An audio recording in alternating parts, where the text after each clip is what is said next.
So today we're going to look at how to install plugins in WordPress. As you can see, we're in our WordPress dashboard. We got here from going to Plugins, Add New. Now the plugin we're going to add today is this mail opt-in plugin, as an example.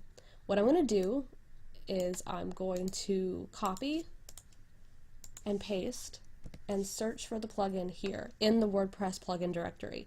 That way I know it's legit, it's safe, it's not some weird third-party scammy thing that I downloaded off the internet. So I see mail opt-in. I'm going to double check by mail opt-in team. By mail opt-in team looks great. I can also see it was last updated 1 week ago and it's compatible with my version of WordPress, which is great.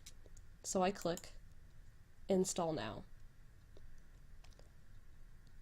I'm waiting, it's installing. As we're waiting, I got this here from searching the WordPress plugin directory, which is just wordpress.org/plugins, and you can look for all kinds of plugins.